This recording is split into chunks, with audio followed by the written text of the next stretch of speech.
নমস্কার বন্ধুরা, আমার সহজ পাকশাক রান্নাঘরে সকলকে স্বাগত জানাই। আজকে আমি রান্না করছি পটল বাটা। প্রথমে আমি পটলগুলোকে হালকা করে ছাড়িয়ে নিচ্ছি।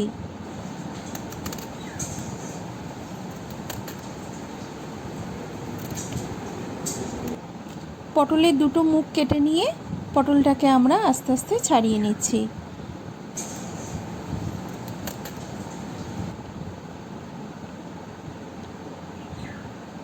খোলাগুলোকে সাইড করে দিলাম, পটলগুলোকে এবার পিস পিস করছি।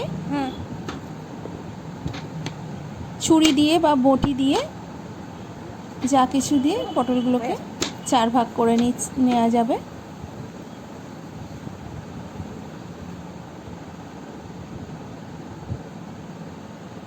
এবার আমি পটলগুলোকে জলে ধুয়ে নিলাম।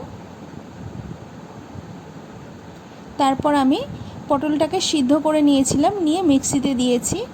পটল দিয়েছি সিদ্ধ, রসুন দিয়েছি, আদা দিয়েছি 2 কুচি, 2টো লঙ্কা দিয়েছি, একটু নুন দিয়েছি, দিয়ে এটাকে আমি একটা পেস্ট বানিয়ে নেব। পেস্টটা বানানো হয়ে গেছে। ফ্রাইং প্যানে আমি সর্ষের তেল দিলাম। প্রথমে তেলটা গরম হয়ে গেছে, এবার আমি একটা শুকনো লঙ্কা দিয়ে পেঁয়াজ কুচি দিলাম। পেঁয়াজটাকে একটু আমি ভেজে নেব, খুব বেশি ভাজার দরকার নেই। এবার আমি পটলের পেস্টটা দিয়ে দিলাম,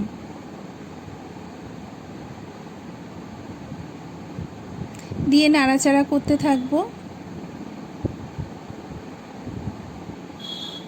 এরপর আমি এর মধ্যে কাশ্মীরি রেড চিলি পাউডার দিয়ে দিলাম। আগে কাঁচা লঙ্কা দেওয়া আছে, আর লঙ্কা দেওয়ার প্রয়োজন নেই। রেড চিলি পাউডার দিয়ে দিলাম, একটু নেড়ে হালকাভাবে। তারপর এর মধ্যে আমি অল্প হলুদ দিলাম। হলুদটা দিয়ে নাড়তে থাকলাম, কালারটা এসে যাচ্ছে। আস্তে আস্তে জলটাও মরে গেছে, যে গ্রেভিতে ওই জলটা ছিল। এরপর আমি একটুখানি ম্যাগি মশলা ছড়িয়ে দিলাম। ম্যাগি মশলাটা সচরাচর দোকানে সব জায়গায় পাওয়া যায়। ব্যাস, আমার রান্নাটা হয়ে গেছে।